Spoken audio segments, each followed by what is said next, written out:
I have a bunch of books to talk about today.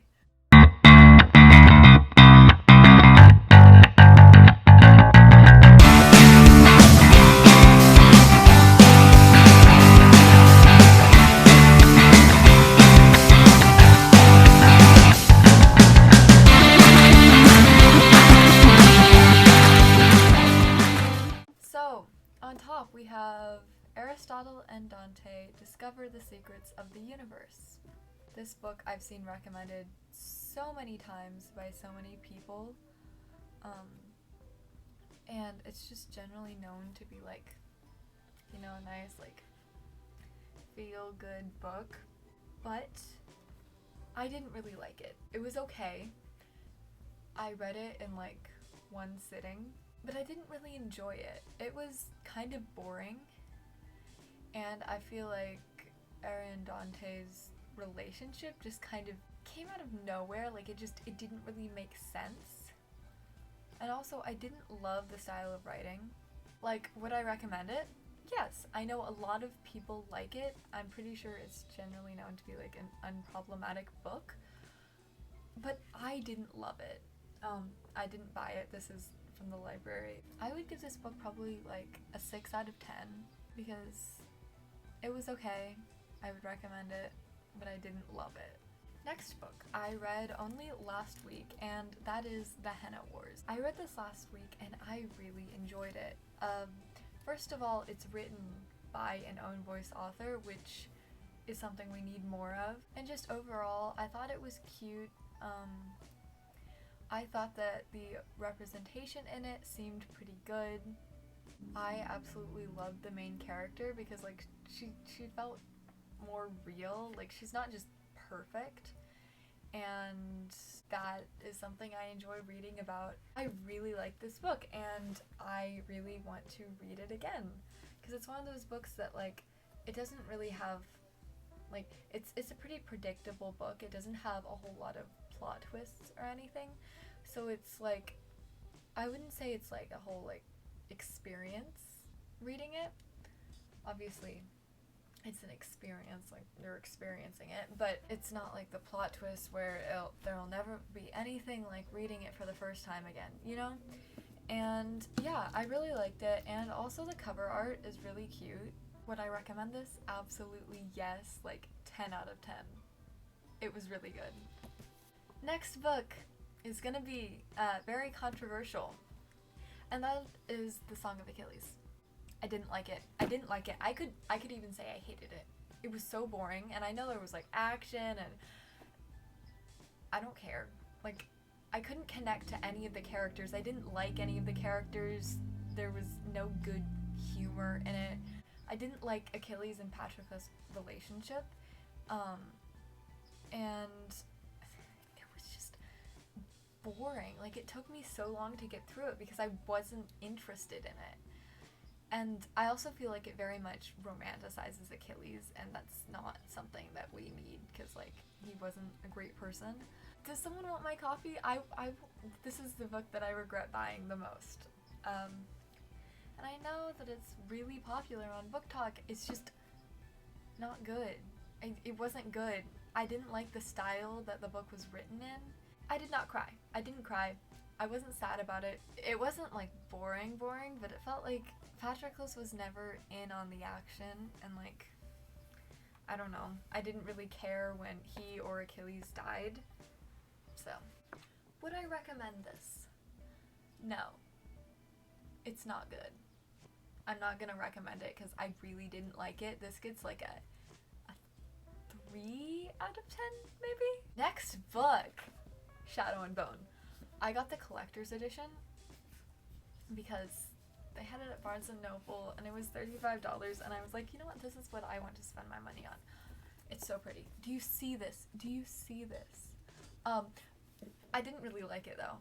I'd read it before I got this, and I didn't love it, but I read it as an ebook, so it'll be a completely different experience reading this. I think that Shadow and Bone is the worst of the Grishaverse. I didn't like the first person point of view. I thought that Alina was incredibly annoying. I hated Mel in the books. The only character that I really liked, specifically in Shadow and Bone, was Nikolai.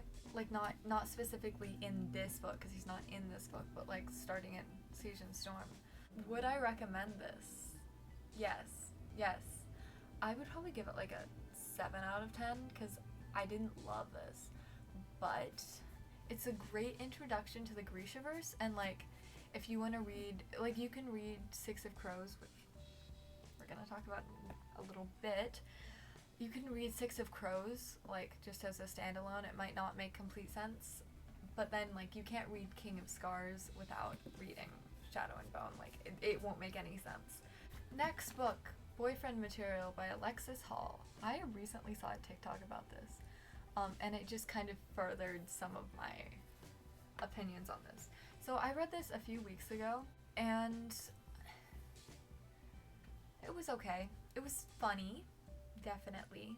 There were some questionable jokes in it, and it felt like there was very little diversity, and what there was kind of forced. There was some stuff that just didn't sit right with me, some of the jokes they made, and it's just, I didn't feel a super close connection to any of the characters because I couldn't relate to any of them. Like, these are the least relatable characters possible. Would I recommend it? I would give it like a 4 out of 10. Would I recommend this?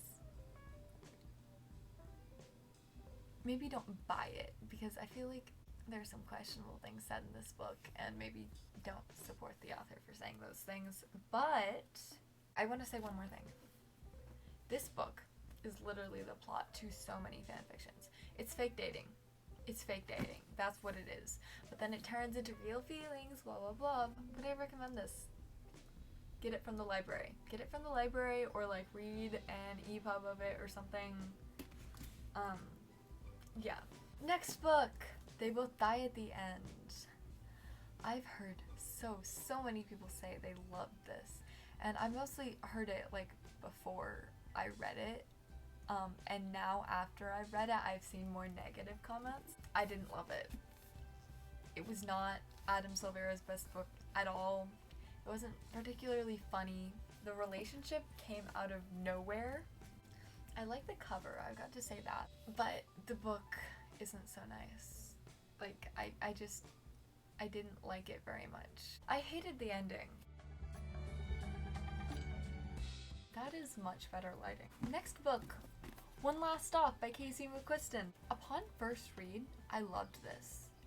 It was so good. I loved the story, but since I read this, I have heard a lot of criticism. And I understand it. There's one specific line in the book which could be chalked down to August's white privilege, and like, there's some other stuff that August does. It's just, but this is one of those books that, like, you'll never have an experience like reading it for the first time. I absolutely loved the characters. Like, they felt like both real and fictional at the same time. Like, obviously they're fictional characters, but like, I don't know, they just had a really cool quality to them, and I really liked it, and I like the characterization.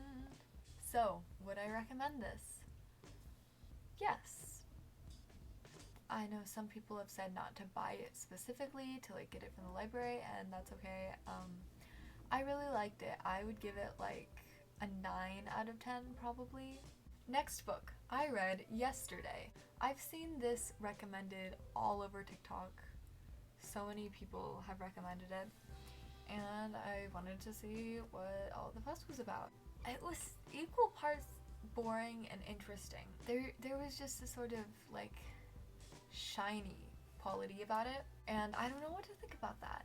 I feel like the last 30 pages of this is where it starts getting interesting, and then it ends. However, there are some issues. First of all, the main character in this, Monique, is biracial. She's half black, half white, and there are some questionable comments made about her race by herself, but considering it's by a white author, also, the author's straight, and there are multiple slurs used in this book. Would I recommend this? I think so, yes. Again, maybe not buy it, but I would give it like a 7 out of 10. Next book, very popular booktok book, Red, White, and Royal Blue. also by Casey McQuiston, the author of One Last Stop. I really enjoyed this. I know a lot of people have said that it's like a fan fiction type thing, but it does read like a modern AU fanfiction, and there's no problem with that. I thoroughly enjoy modern AU fanfictions. It was funny. It was most definitely not realistic. It was definitely an idealistic version of the United States. I really enjoyed this book. It is also new adult, so just a warning. Would I recommend this? Yes, absolutely yes. It very much lives up to the hype. It's so good. I would give it a 9 out of 10, 10 out of 10, somewhere around there. Lastly, my favorite book of the bunch, Six of Crows. I know I already talked about Shadow and Bone, but I love every single one of the Crows. I love Leigh Bardugo's writing in general. I don't know what else to say because it's just like there's very relatable aspects of all of them. What do I even say about this incredible book? This is beautiful. Read it, read it, read it. As a white person, I can't really talk about the POC representation in this, but as a queer person, yes, a million times over, yes. Just the Grishaverse in general does it so well. Would I recommend? Absolutely, 10,000 out of 10. I think that's all that I'm aware of. So those are my thoughts on these books. This video got long. We'll see what happens in post-production though. Thank you so much for watching.